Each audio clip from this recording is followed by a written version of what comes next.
আসসালামু আলাইকুম বন্ধুরা, আপনারা সবাই কেমন আছেন? আশা করি আপনারা সকলেই ভালো আছেন। তো বন্ধুরা, আজকে একটি নতুন ভিডিও নিয়ে চলে এলাম আপনাদের মাঝে। তো বন্ধুরা, আজকের ভিডিও হচ্ছে আমি যেখানে থাকি, মালয়েশিয়াতে আমি যেখানে থাকি সেখানকার একটি ফুটবল মাঠের একটি ফুটবল টুর্নামেন্টের ধারণকৃত ভিডিও। বন্ধুরা, এটা হচ্ছে মালয়েশিয়ার জোহর বারু ডিস্ট্রিক্টের একটি গ্রামের ফুটবল টুর্নামেন্ট। এটা হচ্ছে মিনি ফুটবল টুর্নামেন্ট। তো এই মাঠটা হচ্ছে 11 সাইড মাঠ। তো এই মাঠটাকে ছোট করে এরা মিনি ফুটবল টুর্নামেন্টের আয়োজন করেছে বন্ধুরা। এটা হচ্ছে এই ফুটবল টুর্নামেন্টের মঞ্চ। এখানে কিন্তু এরা কমিটির ছেলেরা এখানে চেয়ার টেবিল নিয়ে বসে আছে। এখান থেকেই কিন্তু ফুটবল টুর্নামেন্টটা এরা পরিচালনা করছে। বন্ধুরা, আজকে হচ্ছে রবিবার, আমাদের কোম্পানির ছুটির দিন। আজকে আমাদের কোম্পানিতে ছুটি থাকে। আর এই ফুটবল মাঠটি হচ্ছে আমাদের ঠিক ক্যাম্পের পাশেই অবস্থিত। তো সেই জন্য বন্ধুরা, আমি আর দেরি করলাম না, সকাল সকাল ফুটবল মাঠে চলে এলাম ফুটবল খেলাটি দেখার জন্য। তো বন্ধুরা, ফুটবল মাঠে এসেই শুনলাম এই টুর্নামেন্টটি হচ্ছে 16 টিমের। তো বন্ধুরা, প্রথম রাউন্ডের প্রথম খেলা শেষ হয়ে গেছে।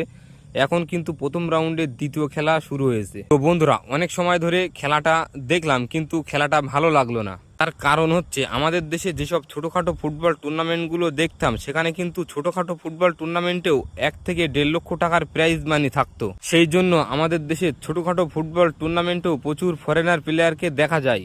আফ্রিকার বিভিন্ন দেশের প্লেয়াররা কিন্তু আমাদের দেশের ফুটবল টুর্নামেন্টগুলো খেলে। সেই জন্য টান টান উত্তেজনাপূর্ণ ম্যাচগুলো দেখতে খুবই ভালো লাগে। সেই জন্য মালয়েশিয়ার ছোটোখাটো ফুটবল টুর্নামেন্ট দেখতে আর ভালো লাগে না। আমাদের দেশের মতো এন্ট্রি ফি জমা দিয়ে লক্ষ লক্ষ টাকা প্রাইজের খেলা কিন্তু এই দেশে হয় না।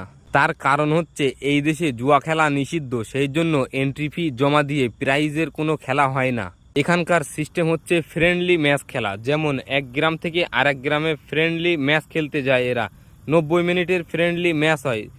আরেক গ্রাম থেকে কিন্তু অন্য গ্রামে ফ্রেন্ডলি ম্যাচ খেলতে যায়, সেখানেও কিন্তু 90 মিনিটের ম্যাচ হয়। এরকমভাবে এরা ফ্রেন্ডলি ম্যাচ খেলে এক গ্রামের সাথে আরেক গ্রামে। মালয়েশিয়ার নতুন নতুন ভিডিও দেখতে আমার ইউটিউব চ্যানেল টাইম পাস বঙ্গপ্রবাসী, এই ইউটিউব চ্যানেলটিকে সাবস্ক্রাইব করবেন। অবশ্যই লাইক কমেন্ট শেয়ার করবেন। অবশ্যই সাবস্ক্রাইব করতে ভুলবেন না।